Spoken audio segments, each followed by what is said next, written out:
मैं भाभी को देखते ही उस पर फिदा हो गया। मैंने भाभी से कहा कि भाभी, मुझे आपके साथ प्रेम लीला करना है। भाभी ने मुझे बुलाया और देखा कि भाभी साड़ी पहन रही थी। यह बात 1 साल पहले की है, जब मैं सूरत कुछ काम करने गया था। मेरा नाम राकेश है और मैं 26 साल का हूं। अपने घर में सबसे बड़ा बेटा होने की वजह से मैं काम ढूंढने गया था। वहां पर मुझे काम मिल जाता है। जिस कंपनी में मैं काम करता था, वहां कुछ शादीशुदा लेडीज और कुछ कुंवारी लड़कियां भी काम करती थीं। जिस दिन मेरा पहला दिन था, उस दिन मैं उनसे थोड़ा बात करने में डर रहा था। अगले दिन मुझे एक शादीशुदा लड़की के बगल में बैठने को मिला था। वह दिखने में एकदम हीरोइन जैसी लग रही थी। उसकी उम्र 25 साल की थी। मैं देखते ही उस पर फिदा हो गया और सोचने लगा कि इसके साथ मुझे प्रेम लीला करने का मौका मिल जाए। मेरा उस कंपनी में अभी तक कोई दोस्त नहीं बना था, तो मैंने सोचा क्यों ना मैं भाभी को ही अपना दोस्त बनाऊं। मैंने उसे भाभी कहकर पूछा, आपका नाम क्या है? पहले तो वह कुछ नहीं बोली। फिर मैंने दोबारा पूछा, भाभी आपका नाम क्या है? भाभी थोड़ा मुस्कुराई और बोली, मेरा नाम रंजना है। फिर उसने मेरा नाम पूछा तो मैंने अपना नाम बताया।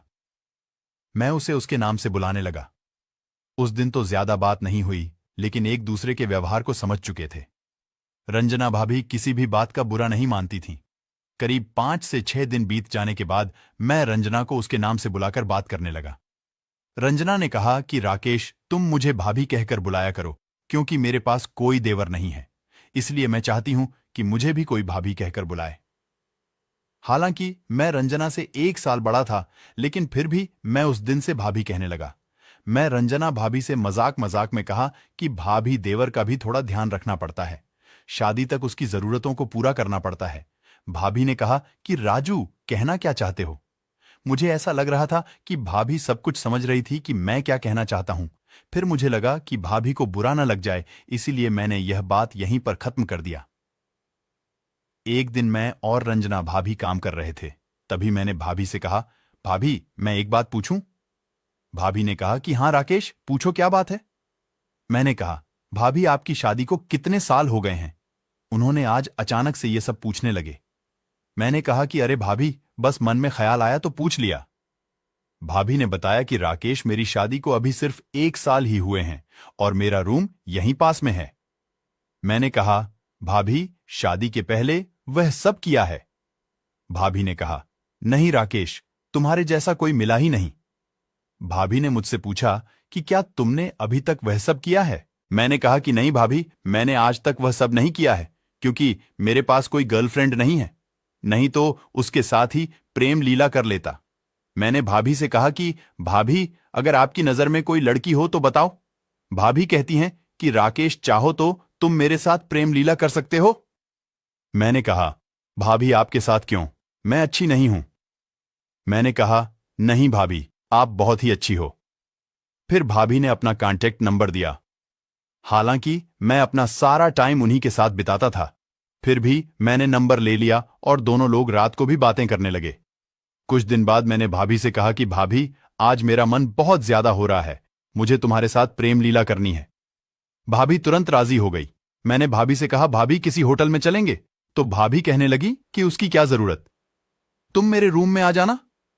जब मेरे पति काम पर चले जाएंगे तो तुम आ जाना। मैंने कहा, ठीक है भाभी। उस दिन मैं और रंजना भाभी काम पर नहीं गए। उस दिन मैं बहुत ही ज्यादा खुश था। जब उसका पति 10 बजे काम पर गया तो मैं तुरंत ही रंजना भाभी के कमरे के पास गया और दरवाजा खटखटाने लगा।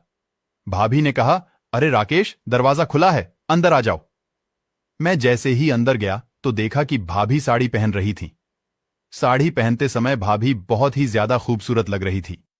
भाभी ने मुझसे कहा कि राकेश, खड़े क्यों हो गए? जल्दी से करो जो कुछ भी करना चाहते हो। मैं भाभी के साथ प्रेम लीला करने लगा। भाभी को बहुत ज्यादा मजा आ रहा था और मुझे भी बहुत अच्छा लग रहा था, क्योंकि मेरा तो पहली बार था, इसलिए मुझे भी बहुत अच्छा लग रहा था। उसके बाद मैं और रंजना भाभी सारा दिन खूब मजा किए और उसके पति के आने से पहले मैं अपने रूम में चला गया। मेरा अब जब भी मूड बनता तो भाभी मेरा साथ बराबर देती। मैं बहुत खुश था और मुझे इस तरह से 1 साल हो गए। फिर मेरे रिलेशन में एक लड़के की शादी थी, इसलिए मैं वहां से आ गया और अभी तक नहीं गया। अब कभी कभी भाभी का फोन आता है, वह मुझसे आने के लिए कहती हैं। मैं अब जल्द ही जाऊंगा और फिर से वही प्रेम व्यवहार शुरू हो जाए।